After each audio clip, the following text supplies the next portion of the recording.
बचपन से मैंने वो वर्दी तो देखी थी अपने फादर की, तो इतनी अच्छी लगती थी मुझे वर्दी कि मैं ये वर्दी काट काट के पहन लेता था। देखिए यूपीएससी जो है कि जो टेक्निकल्स का पफ थी, सब लोग क्रैक भी नहीं कर पाते, और क्रैक कर भी लिया तो यहाँ रहना टिकना जॉब बहुत चैलेंजिंग है, तो वो बड़ा कठिन हो जाता है। तो मैं सबको ये राय नहीं दूंगा कि सब यूपीएससी दें।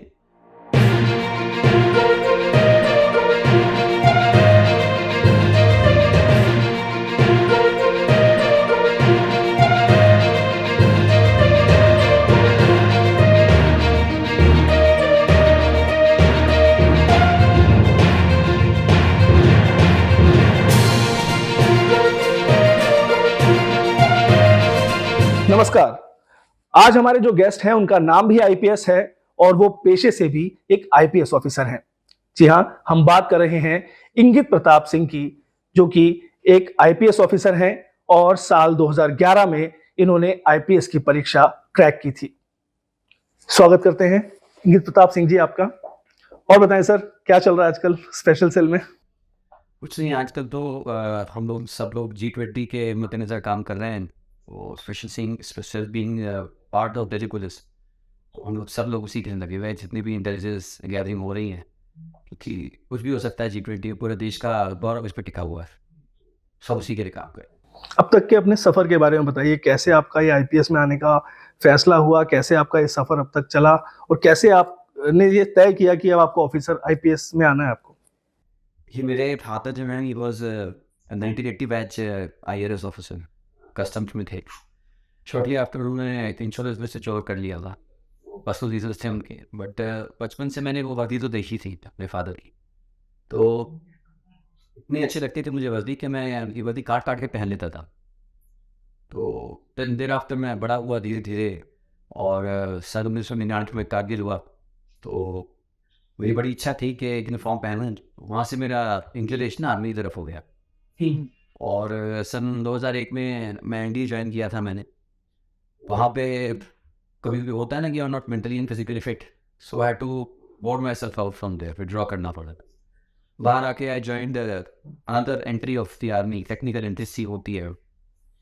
2003 के जनवरी में मैंने आई में ज्वाइन किया था। एक साल के बाद I was suppose to join college of military engineers Pune. वहाँ पे 10-11 महीने बाद मुझे एब्डोमिनल ट्यूबरक्लोसिस डिटेक्ट हुआ। So at that time tuberculosis was a boarding case for the army, medically boarding, so same again medically boarded. मैं बाहर आया, मैं रिकवर किया, ग्रेजुएशन करी कॉरेस्पॉन्डेंस से, रेगुलर मैंने जर्नलिज्म किया, जहाँ मुझे मेरी बेटर हाफ हुई ड्यूरिंग जर्नलिज्म। और उसके बाद मैंने सीरियस का एग्जाम लिया, आई अगेन गॉट थ्रू, फिर आई में ज्वाइन कर लिया 2006 के जून जुलाई में। पासिंग आउट से करीब 3-4 महीने पहले मैं फुटबॉल खेल रहा था। फुटबॉल खेलते हुए मेरे लेफ्ट नी का लिगामेंट टियर हो गया, तो इसका ऑपरेशन मैंने कराया है। और आर्मी में एकदम शेप वन चाहिए होता है, so I was in shape one at that time, तो मुझे फिर से मेडिकली बोर्ड आउट कर दिया अनफॉर्चुनेटली। फिर मैं जब बाहर आया तो I again wanted to join the army, but parents और सब ने मुझे काउंसिल किया कि ये तेरी किस्मत में नहीं है, you can't fight your destiny, तो कुछ और किया जाए। Then I started to prepare for civil services, क्योंकि मेरे फादर ने दिया ही था एग्जाम 1980 में। तो मैंने कहा कि ये चैलेंज था मेरे लिए कि फादर तो रेवेन्यू में रहे थे, मैंने सोचा कि मैं प्रॉपर दूंगा ऑल इंडिया में, और यूनिफॉर्म का क्रेज शुरू से था, तो इसलिए मैंने IPS शॉप भी किया। और थर्ड अटैम्प्ट में आई गॉट थ्रू इन 2011। 2008-9 में भी दिया था, बट 8 में फादर को बीमारी हो गई थी, हार्ट अटैक हो गया था, तो इसलिए पूरा पूरा खराब हो गया मेरा अटैम्प्ट। 2011 में I finally got through. In the mean time 2010 में मैंने सेंट्रल पुलिस फोर्स भी ज्वाइन की थी, सशस्त्र सीमा बल। उसका एग्जाम 2008 में दिया था, उनका परिणाम थोड़ा लेट आता है। तो 10 में मैंने SSB ज्वाइन किया, सशस्त्र सीमा बल, और वहीं से फिर मैंने IPS ज्वाइन किया, टेक्निकल एडमिनिस्ट्रेटिव की। तो 3 बार अनफिट होने के बाद भी आप इतने ज्यादा श्योर थे कि हाँ आप क्रैक कर लोगे? चीजें आपकी तैयारी भी तो सर होती है ना, कुछ तैयारी भी आपने अपनी काफी सारा मेहनत की होगी इसके लिए। बहुत मेहनत रही थी, क्योंकि मैं, आप देखेंगे, 2008 से लगा हुआ था आर्मी में जाने के लिए। और army is totally different organisation. उसमें एक बार आपने एग्जाम पास कर लिया, there after this mode of physical, you have to be fit, ज़्यादा रहना है। यहाँ पे ग्रे मैटर की आवश्यकता ज़्यादा होती है, पढ़ने लिखने की आवश्यकता ज़्यादा होती है। उसमें पब्लिक रीडिंग नहीं है, इसमें पब्लिक रीडिंग है। तो अपना जो बैकलॉग था मेरा पढ़ाई का छूट गई, उसको पूरे करने के लिए मुझे 3 साल लगी। तभी थर्ड अटेम्प्ट में हुआ मैंने रैमी। तो मैं तो कही थी दिन में 14-14 घंटे पढ़ता था, और एग्जाम से जस्ट पहले तो 15 घंटे हुए थे। खाली 1 घंटा पूरे दिन में खाने का, 8 घंटा सोने का, दैट इज। दिल्ली में ही तैयारी की थी? हाँ, तैयारी मैंने दिल्ली में ही करी थी। मुखर्जी नगर? नहीं, मुखर्जी नगर में नहीं, अपने घर में रह के। मेरे कोई कोचिंग ली थी वाजीराव नगर से, जनरल स्टडीज की कोचिंग ली थी जो सब लेते हैं। अदरवाइज मैंने अपने ऑप्शन से कहीं से कोई कोचिंग ली नहीं, सब अपने आप पढ़ाई। आपकी 173 रैंक आई थी? 573 थी। मेरे फादर का बहुत योगदान था, क्योंकि हिस्ट्री उनका भी ऑप्शनल था, तो सारी किताबें उन्होंने मुझे बताई थी, प्लस गाइडेंस तो थी पर। जब आपका ये आईपीएस में सिलेक्शन हुआ तो क्या आपके पास और भी ऑप्शंस थे? आप किसी और भी में जा सकते थे चाहते तो? मैं असिस्टेंट कमांडेंट तो था ही सशस्त्र सीमा बल में, और बाकी मेरी हमेशा से इच्छा इसी में रहने की थी। कुछ टाइम पहले मैंने बैचलर ऑफ आर्किटेक्चर का भी एग्जाम पास किया था, यूपी का ही, बट इच्छा हमेशा से गवर्नमेंट जॉब की और यूनिफॉर्म जॉब की थी। अच्छा, जब आप आए तो एसीपी पोस्ट मिली आपको, उस समय कितना चैलेंजिंग था? क्योंकि शुरुआत आपकी हो रही थी, एक तरह से आप आर्मी से आए थे, आपका बैकग्राउंड भी वही रहा, हालांकि फादर आपके आईआरएस ऑफिसर रहे थे। जब आप एसीपी बन के आए उस समय क्या चैलेंजेस थे? किस तरीके से आपने वहाँ पे किया सब चीज़ों को? देखिए, मैं थोड़ा इसको ह्यूमर दूंगा इस चीज़ को। आर्मी में the officers are gentleman type, हम ट्रेनिंग करते हैं, there are gentleman cadets. So वो शुरू से ही जो जेंटलमैन का टैग है वो लगा रहता है। पुलिस में alright officers are gentleman, no doubt, but जो सब डिवीजन का टाइम होता है, you can not be gentleman. थोड़ा सा दबंगई, थोड़ा सा rudeness, because you have to deal with criminals on a daily basis. Interrogation होता है, इंटरव्यू होता है कई लोगों का, क्राइम हैंडल कर, लॉ एंड ऑर्डर हैंडल कर, वो पोलाइट ही यूजुअली नहीं हो पाता। मेरा नेचर पर्सनल ऐसा नहीं था। मेरा नेचर हमेशा से थोड़ा सा सबड्यूट और इंट्रोवर्ट सा जेंटलमैन टाइप, जिसको आर्मी तक कहेंगे, तो वैसा था। बट मुझे अपने आप को उसमें ढालना पड़ा धीरे धीरे, टुक टाइम। मुझे सब डिवीजन भी ऐसा दिया था, नांगई, हाँ, बहुत ज़्यादा क्राइम होता है, और 4 पुलिस स्टेशन हुआ करते थे उस टाइम पे। अपने आप में वेस्ट डिस्ट्रिक्ट का 40% एरिया वाइज तो था ही था, और क्राइम वाइज मैं कहूँगा 30% वहीं पे होता था। सो बहुत चैलेंजिंग था। 4 पुलिस स्टेशन आते थे डेली बेसिस पे, murder, rape, robbery, dacoity, car jacking, bus jacking, truck checking, everything used to be there. मेरा फिजिकली भी मैं काफ़ी वहाँ पे अनफिट हो गया था। I used to be 76 kgs, और वहाँ पे आई गेज अराउंड 20 kgs। तो बिकॉज वर्क इतना रहता था, सोने का टाइम नहीं मिलता था, खाने का टाइम नहीं होता था, और को प्रायोरिटी तो देनी थी। स्टेक्स बहुत हाई होते हैं पुलिस। सो इस करके I had gain a lot. There were many challenges यार। अभी आप स्पेशल सेल में हैं, हेडक्वार्टर आपका, आप पूरा कार्यभार आप संभाल रहे हैं स्पेशल सेल का। लेकिन जब आप डिस्ट्रिक्ट में थे, साउथ वेस्ट डीसीपी आप रहे, जेएनयू आपके पास था, वो कितना चैलेंजिंग था? क्योंकि वो उस समय जेएनयू भी काफी खबरों में रहता था, और वो एक ऐसा समय था कि लगातार कोई ना कोई खबर जेएनयू से आती रहती थी। तो कितना ज्यादा बिजी रहता था आपके लिए, और कितना चैलेंजिंग रहता था वहाँ पे चीजों को देखना? मैं जब साउथ वेस्ट डिस्ट्रिक्ट में गया था, सो मैं ऐसे किसी की तारीफ नहीं करता हूँ, but I had one of the finest bosses, Devendra Raja साहब। वो 2008 बैच के हैं, and he is one of the finest officers. And वो डीसीपी थे वहाँ पे, मैं बता इंटरनेशनल गया था। तो थोड़े ही टाइम बाद, आपके 3-4 महीने बाद ही जेएनयू का जो इंसिडेंट है शुरू हो गया था। वो अपनी किसी पॉलिसी को लेकर यूनिवर्सिटी में चलता रहता, तो द एजुकेशन स्टार्टेड। धीरे धीरे गवर्नमेंट पॉलिसीज पे आया, और बॉयन आउट होता रहा, सड़क पे आना है, कभी कहीं जा रहे हैं, मार्च दे रहे हैं। देवेंद्र सर से मैंने बहुत कुछ सीखा, किस तरह से चीज़ों को ऑर्गेनाइज किया जाता है। उस टाइम में डिजिटल था, तो जो लाइन होती है और जो लॉ एंड ऑर्डर होता है, पोर्टफोलियो वाइज एडिशनल डीसीपी 1 को ही दिया जाता है।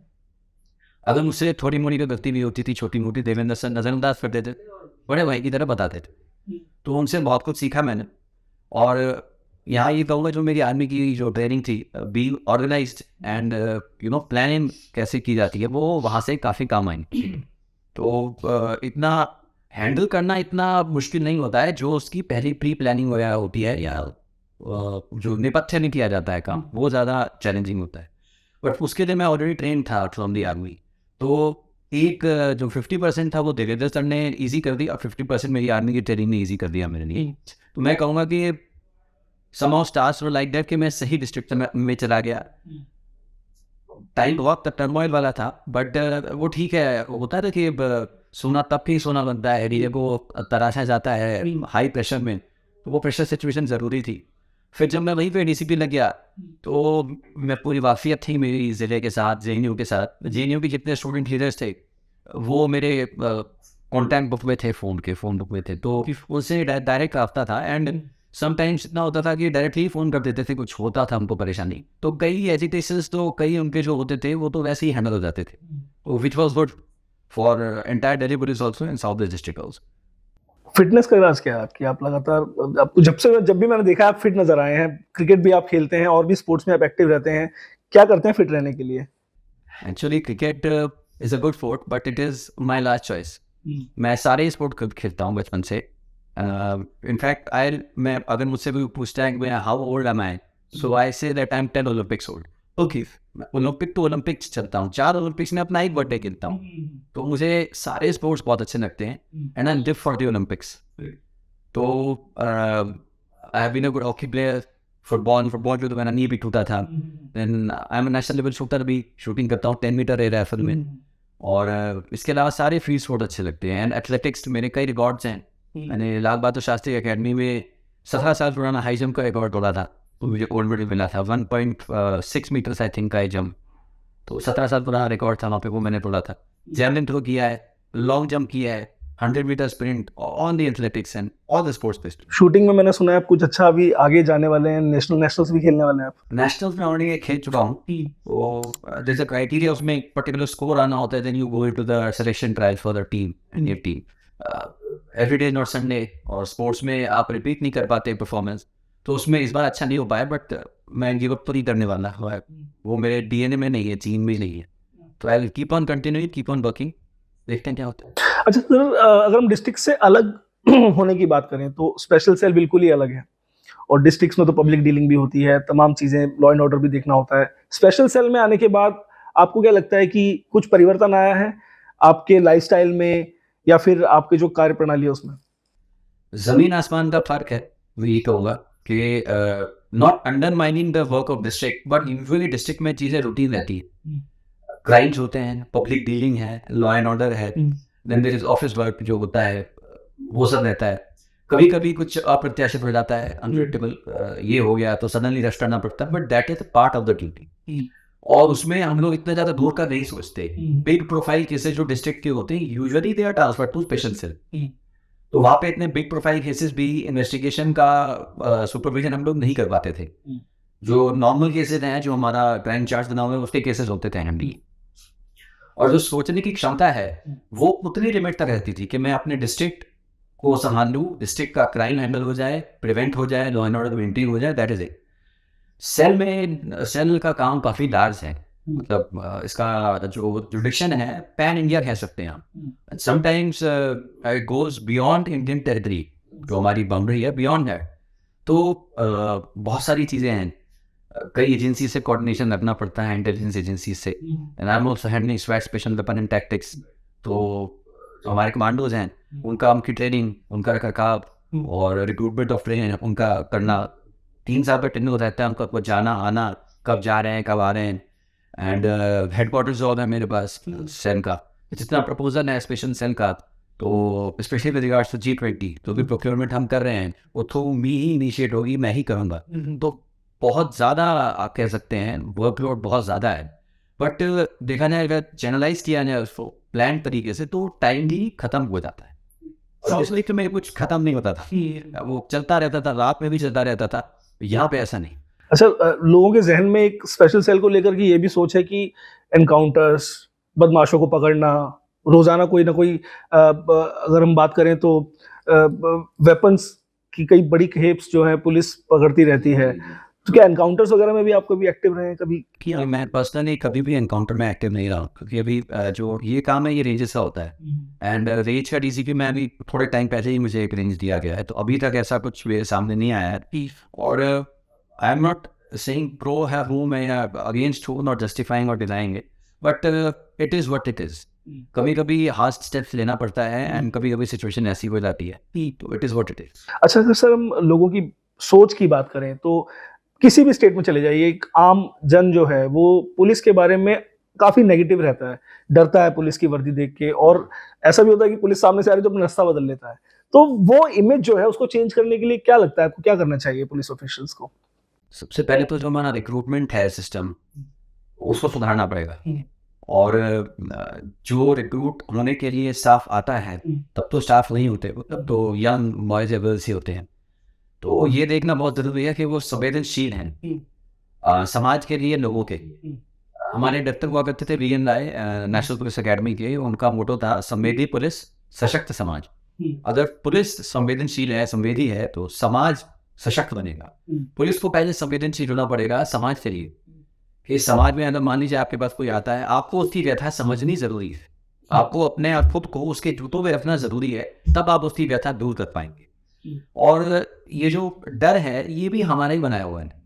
होता क्या है, लोग पुलिस के पास आते हैं, पूरा सच नहीं बताते, आधा सच बताते हैं, अपना सच बताते हैं। मगर जब डॉक्टर के पास जाते हैं तो पूरा सच बताते हैं, अपना सच, सब सारा सच बता देंगे। साहब मैंने कहीं से गंदा कुछ खाना खा लिया था, मेरा पेट खराब हो गया, अपनी गलती बताई जाएगी। बट जब पुलिस के पास यूजुअली आते हैं, मेरे 12 साल के करियर में यूजुअली लोगों ने मुझे कभी भी सच नहीं बताया है, अपनी जो उनकी गलती थी वो नहीं बताई। तो इसमें हम ही को दिक्कत आती है, हम लोग जो है उस जड़ तक नहीं पहुंच पाते।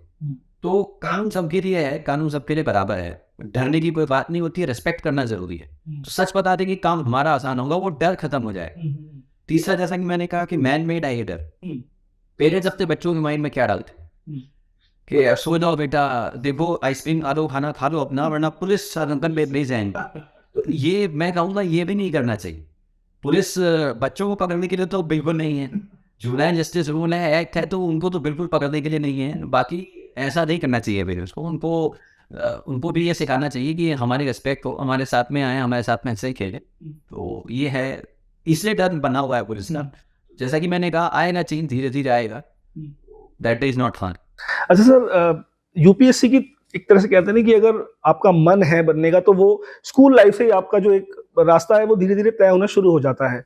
लेकिन कई बार देखा जाता है कि यूथ काफी कंफ्यूज रहते हैं, और जब तक वो अपनी 12th कंप्लीट करते हैं या ग्रेजुएशन में आते हैं, उसके बाद उनका काफी डाइसी माइंड रहता है कि अब क्या करें, काफी कंफ्यूज हो जाते हैं। उनको क्या, किस तरीके से राय देना चाहेंगे अगर वो लोग यूपीएससी में आना चाहते हैं तो? देखिए, यूपीएससी जो है, it is not technical cup of T. सब लोग क्रैक भी नहीं कर पाते, और क्रैक कर भी लिया तो यहाँ रहना, टिकना, जॉब बहुत चैलेंजिंग होती है, तो वो बड़ा कठिन हो जाता है। तो मैं सबको ये राय नहीं दूंगा कि सब यूपीएससी दें, मगर जो दे रहे हैं वो इंटेलिजेंट हार्ड वर्क के साथ इसको करें। ये नहीं है कि साहब हम जमीन आसमान का सारा ज्ञान दे देंगे।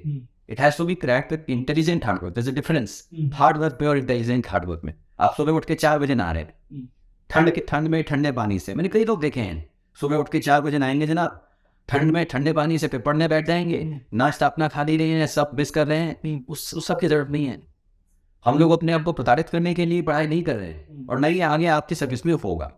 आप अपना आराम से उठेंगे 6-7 बजे, जो भी टाइम है, मतलब दिन के 10-12-11 घंटे भी जितना पढ़ सकते हैं, बट जो टाइम है that has to be given in a focus manner, intelligently. तो एक तो ये राय है, और दूसरा है just keep knocking at the gate, the door will open. हमारा यूपीएससी का पैटर्न है लेने का, it is based on rejection. हर साल कैंडिडेट्स आते हैं, रिजेक्ट होते हैं, they have better opportunity, better chance to get recommended next year because they have experience. तो हार नहीं माननी है, लगे रहना है, दरवाजा जरूर खुलेगा। अच्छा सर, इसके अलावा एक सिंपल सा क्वेश्चन, आपकी हॉबीज के बारे में बताएं, क्या क्या हॉबीज हैं आपकी? आप फ्री टाइम में या फिर छुट्टी के दिन घर पे क्या करते हैं? जैसे आप एक पूरा सेगमेंट कर सकते हैं मेरी हॉबीज को देख। अच्छा। फ्री टाइम ज़्यादा नहीं होता, बट हॉबीज बहुत सारी। तो I play mouth organ, tabla बजाता हूँ थोड़ा थोड़ा, गाना भी गा देता हूँ, पोएट्री वगैरह कुछ कुछ लिख लेता हूँ, फिजिकल एक्टिविटी बहुत करता हूँ अपना फिट रखने के लिए अपने आप को 4 days a week, तो उसमें रहता हूँ। इंग्लिश मोटिवेशनल मूवीज देखता हूँ, इंग्लिश मोटिवेशनल बुक्स पढ़ लेता हूँ। शूटिंग तो है ही अभी 10 मीटर है राइफल, और आई हैव अ डॉग, उसके साथ खेलता हूँ। और अर्थांगिनी है, she is not a hobby, but उनके साथ समय बीतता है। वाइफ आपकी प्रोफेशन मतलब किसी profession She's in India Insurance. Yes, you. अक्सर देखा जाता है कि जो आईपीएस ऑफिसर्स होते हैं उनकी अर्धांगिनी जो होती है वो भी सर्विसेज से ही होती है, आईएएस होती है, आईपीएस या फिर किसी और सर्विसेज में होती है, लेकिन आपकी जर्नलिज्म के समय शादी। उस समय वो जब जर्नलिज्म कर रही थी, so then we met. तो तभी से I started to like her, and then things clicked. क्या किस तरीके का म्यूजिक वैसे आप पसंद करते हैं अगर सुनना चाहें? The lyrics have to be good. Lyrics अच्छे होने चाहिए, and nostalgic music, melodious nostalgic music. किशोर रफ़ी हो, उतना पुराना नहीं। किशोर कुमार तो I like definitely. I like Soonu Niगम also. But nostalgic music जो रोंगटे खड़े कर दे, पुराना याद दिला दे, और motivational music, motivational lyrics, तो वो अच्छा लगता है। अच्छा, आपके जो सबॉर्डिनेट्स हैं सर, आपके क्या, मैं दिल्ली पुलिस की बात करूंगा, सीनियर ऑफिशियल्स के अंडर जो लोग होते हैं, कांस्टेबल, हेड कांस्टेबल्स, उनसे आपको क्या लगता है कि किस तरीके का बिहेव करना चाहिए? और आमतौर पे उन लोगों की शिकायत रहती है कि यार साहब आ गए, डर एक बैठा होता है उनके मन में। तो क्या लगता है कि उनके उनके लिए आपका क्या मैसेज है? किस तरीके से उनके साथ रहना चाहिए सीनियर ऑफिशियल्स को, या फिर उनको भी किस तरीके से रहना चाहिए? वही आपने एकदम सही बात कही कि उनको किस तरह से रहना चाहिए और हमें किस तरह से। देखिए, वो रैंक में दे आर जूनियर्स, तो जो डिसिप्लिन उनको सिखाया जाता है अपनी ट्रेनिंग अकेडमीज में, बियॉन्ड डाउट वो फॉलो करना चाहिए। और सीधी सी बात है, अगर आपके सामने से आपका सीनियर जा रहा है तो that is also beyond doubt, आपको रिस्पेक्ट देनी, you have to salute, that is your duty. He may or may not salute, although he should salute, he may or may not salute, but taking that thing for granted कि ये साहब salute नहीं करते internally, इसलिए मैं भी नहीं करूँगा, वो सही नहीं। तो pay due respect to your seniors. Seniors का ये जॉब है कि वो उनकी प्रॉब्लम्स, वो कम बोलेंगे, वो हिचक में कभी कभी वो डिसिप्लिन आता है ना, तो उस डिसिप्लिन के मारे वो शायद कम बोलेंगे। तो हमारा ये फर्ज बनता है कि हम बिना बोले, हमारा आईक्यू भी ज़्यादा होता है ना, तो ऐसा पेपर पास करके आते हैं, तो हमको बिना बोले ज़्यादा समझना होता है। We have to read between lines, उनकी बॉडी लैंग्वेज समझनी चाहिए, उनका फेशियल एक्सप्रेशन समझना चाहिए, कहाँ वो नर्वस है वो समझना चाहिए, और फिर we have to lead by example. JNU का उदाहरण दूंगा मैं, जब हम डीसीपी मैं वहाँ पे था, एडिशनल डीसीपी देवेंद्र आर्या साहब और मैं, I don't know if you covered it or not, definitely I have covered it. एक मिनट एक सेकंड हम अपने स्टाफ के साथ थे। तो आप अगर उनका इंटरव्यू लेंगे, आज भी मुझे कई मेरे सबॉर्डिनेट स्टाफ 3-4 दिन पहले पीएसटी में कोई मिल गए थे, बोल रहे थे जनाब आप जेएनयू के टाइम पे खुद रस्सा लेकर हमारे साथ बात से थे। अपनी तारीफ की बात नहीं, that is setting an example कि उनको अगर देखे कि मैं भाग रहा हूँ, वो बोलेंगे साहब ऐसा कर रहा है, हमारा तो और ज़्यादा रोल है। तो that is setting an example for that. So that is that, आपको उनकी वैसा समझनी पड़ेगी और अकॉर्डिंगली आपको एक्ट करना है। वेलफेयर के बारे में कहूँगा, छुट्टी और तनख्वाह, ये अगर हम लोग उनको टाइम पे दे दें तो उससे अच्छा वेलफेयर कुछ नहीं। अरे छुट्टी की बात आपने अच्छा छेड़ दी, मैं कहने ही वाला था। छुट्टी को लेकर के अक्सर इनकी शिकायत रहती है, बीच में इनका कोई वो भी शुरू हुआ था 8 आवर्स का शिफ्ट वाइज ड्यूटी होगी, लेकिन शायद अब वो नहीं कंटिन्यू हो रहा है पुलिस स्टेशन। वो पॉलिसी डिसीजन है, तो वो आई थिंक अगर आपको बातचीत करनी है वो आप ऑफर से कर सकते हैं। I am not pro it or against it, that's a policy decision. But छुट्टी का मेरा मानना है कि हमको वही खुद एनालाइज करना पड़ता है कि इसका बैकग्राउंड क्या है, सच है या नहीं है। प्लस दिया हुआ है कि आप जितना मेंशन है 15-10 सीएल जो भी ले सकते हैं, उसके दायरे में ले रहे हैं, नहीं ले रहे हैं। कई बार क्या होता है, हम लोग नहीं ले पाते छुट्टी बिकॉज ऑफ प्रेसिंग सर्कमस्टांसेस, जैसे अभी G20 आ रहा है और कोई लॉ एंड ऑर्डर हो गया है, उसमें नहीं ले पाते, फेस्टिवल के टाइम पे नहीं ले पाते छुट्टी। तो कभी कभी ये लोग चले जाते हैं बिना बताए, बट आपको ये देखना है वो क्यों गया है। सब पे स्ट्रिक्ट डिसिप्लिनरी एक्शन नहीं बनता है। वो जब वापस आएगा, उसको फोन किया जाए, पूछा जाए, वापस आएगा, उससे पूछा जाए क्यों गया था। अगर कोई जवाब है, उसको काउंसिल भी किया जा सकता है। हो सकता है वो आगे ऐसा ना करे, जब वो देखे कि साहब समझते हैं, हो सकता है लोग ऐसा ना करे।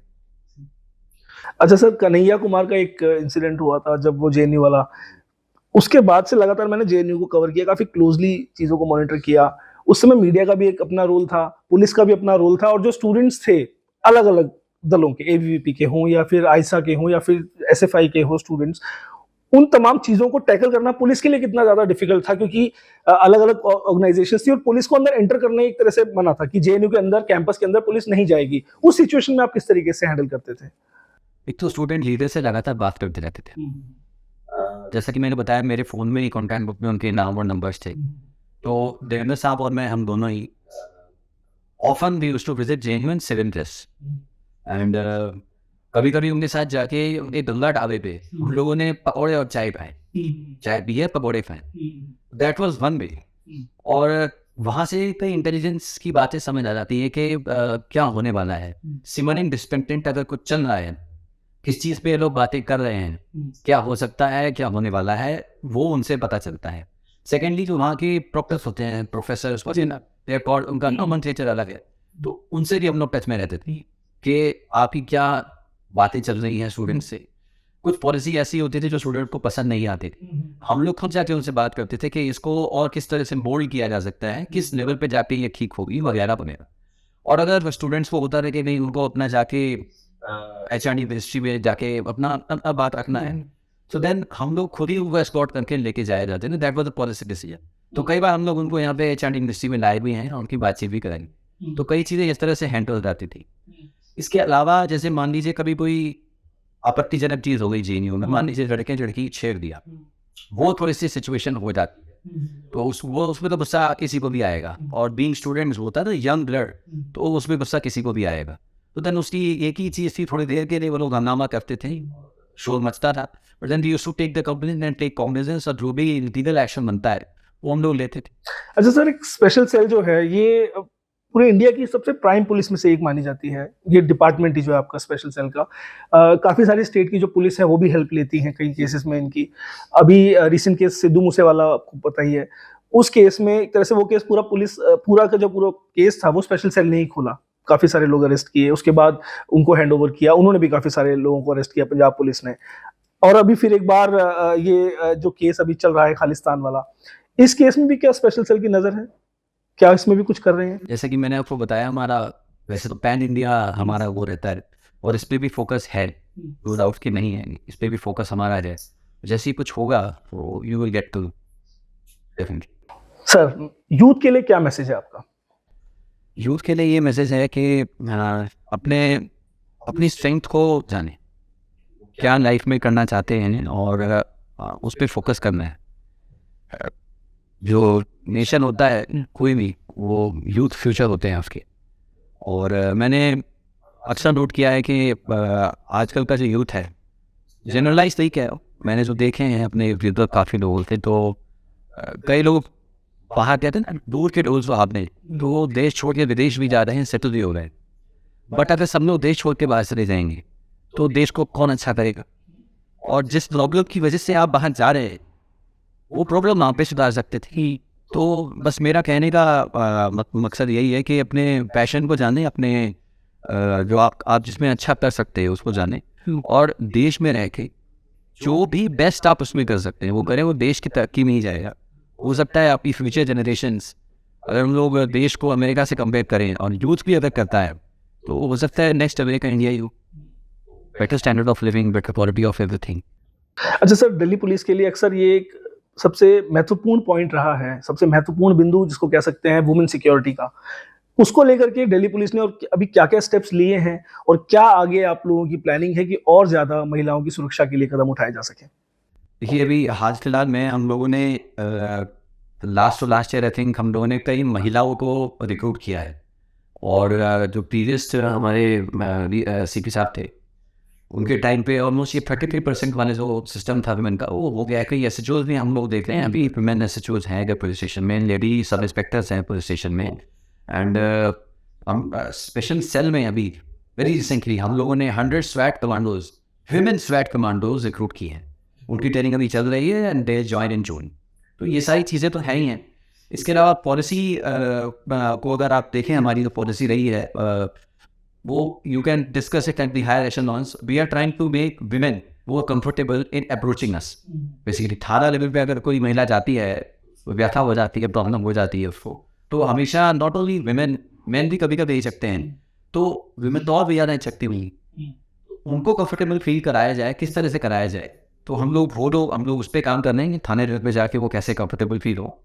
बाकी इसके अलावा जैसा कि आपने मैसेज पे यूथ देने वाली बात कही, तो उसमें ये भी है कि विमेन का हमेशा आदर सत्कार किया जाना चाहिए। और शास्त्रों में लिखा है, यत्र नारेष्ट पूजनते रमनते तत्र देवता, जहाँ नारियों की पूजा होती है वहाँ देवता रहते हैं। तो अच्छा सर, फॉर एग्जांपल रात के समय कोई महिला जा रही है ऑफिस से या कहीं से घर जा रही है, उसके साथ उसको डर रहता है अक्सर इस बात का कि कहीं कोई अनहोनी ना हो जाए, उसके साथ कोई छेड़ ना दे, कोई परेशान ना कर दे। ऐसे में महिलाओं को क्या करना चाहिए? क्योंकि बीच में दिल्ली पुलिस की तरफ से कुछ सेल्फ डिफेंस कैंप भी लगाए गए थे, तो ऐसे में क्या कुछ करना चाहिए महिला को? सेल्फ डिफेंस तो है ही है। सब महिलाओं को अपना डिफेंस खुद तो आना ही चाहिए, नॉट ओनली महिलाओं को, जेंट्स को भी। बट अगर ऐसा कुछ हो जाता है, एक ही चारा है, 112 डायल तो करना ही है। इसके अलावा नियरेस्ट जो भी पुलिस स्टेशन है वहाँ जाके बताया जाए। हमारी मोबाइल वैन्स कई जगह रहती है, कई नामों से चलती हैं। प्रखर है, पराक्रम है, उसमें हम लोगों ने विमेन स्टाफ को भी जगह दी है, विमेन कॉम्पोनेंट रहता है, तो उनको भी जाके अप्रोच किया जा सकता है। एंड मैं ये लिख के दे सकता हूँ कि इमीडिएटली कार्रवाई हो। इमीडिएटली मतलब इमीडिएट। अच्छा सर, आजकल डिजिटली भी काफी ज्यादा हम लोग एडवांस्ड हुए हैं। दिल्ली पुलिस की अगर हम बात करें तो हिम्मत ऐप आई है, महिलाओं के लिए और भी कुछ ऐप्स आई हैं, वो ऐप्स भी महिलाएं इजीली यूज कर सकती हैं, इजी टू यूज है। दैट इज इन केस उसका अगर मोबाइल नहीं है, बिकॉज अगर उसके साथ रॉबरी हो गई है तो वो हिम्मत ऐप तो यूज ही नहीं कर पाई। तो उस केस में मैं बता रहा हूँ, अगर mobile is with you, 112 dial किया जाए, हिम्मत ऐप का प्रयोग किया जाए, तुरंत आएगी मदद। मैं राजनीति.com के फाउंडर्स मनोज कुमार अग्रवाल जी और मोहित कवाचा जी को शुभकामनाएं देना चाहता हूँ। उनका जो भी वेंचर है उस पर वो कामयाब हो, और मेरी ढेरों शुभकामनाएं। Thank you. तो ये थे हमारे साथ IPS officer DCP special cell Ingit Pratap Singh. अगले एपिसोड में किसी नए मेहमान के साथ हम एक बार फिर आपके सामने हाजिर होंगे। तब तक के लिए मुझे दीजिए इजाजत। नमस्कार।